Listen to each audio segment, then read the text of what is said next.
2026 বিশ্বকাপে এ পর্যন্ত আর্জেন্টিনার ম্যাচের দায়িত্ব পালন করেছেন পোলিশ, মিশরীয়, রোমানিয়ান, কানাডিয়ান এমনকি ফরাসি রেফারিরাও। 2022-এর চ্যাম্পিয়নরা উঠে গেছে সেমিফাইনালে। তবে এই ম্যাচে মাঠের লড়াইয়ে নামার আগে আলোচনার জন্ম দিয়েছে রেফারি ইস্যু। আগামী 15 জুলাই ফাইনালে ওঠার লড়াইয়ে দলটির প্রতিপক্ষ ইংল্যান্ড। ম্যাচটি জন্ম দিয়েছে এক নতুন আলোচনার, কারণ ফিফার সিদ্ধান্ত অনুযায়ী আর্জেন্টিনার ম্যাচের দায়িত্ব পালন করতে পারবেন না কোনো ইংলিশ রেফারি।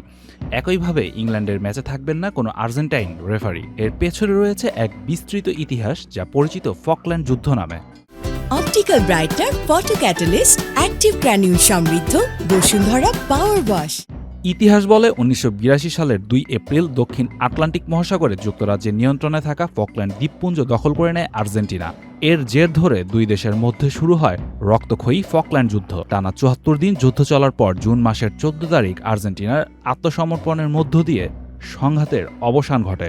তবে এই সংক্ষিপ্ত সময়ের যুদ্ধে প্রাণ হারান 649 জন আর্জেন্টাইন এবং 255 জন ব্রিটিশ সেনা সদস্য। এছাড়া নিহত হন 3 জন ফকল্যান্ড দ্বীপবাসীও।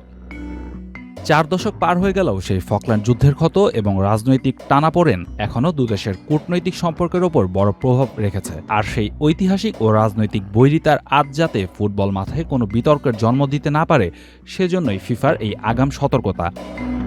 সাধারণত নিরপেক্ষতার ভিত্তিতে রেফারি নিয়োগ করলেও ফিফা ম্যাচ অফিসিয়াল নির্বাচনে রাজনৈতিক ও ঐতিহাসিক সংবেদনশীলতা বিবেচনা করে। চলতি টুর্নামেন্টে আর্জেন্টিনা বনাম ইংল্যান্ড ম্যাচ তাই এসেছে বিশেষ বিবেচনায়। ফুটবল মাঠ যেখানে খেলোয়াড়রা প্রতিনিধিত্ব করেন দেশের হয়ে, সেখানে ফিফা চায় যেন ইতিহাসের ছায়া প্রভাব ফেলতে না পারে খেলার সৌন্দর্যে। এই সিদ্ধান্ত তাই শুধু রেফারি নিয়োগ নয়, বরং ফুটবলকে রাজনৈতিক উত্তাপ থেকে দূরে রাখার একটি সচেতন প্রয়াস। Sania Tanmoy, Channel i, Dhaka.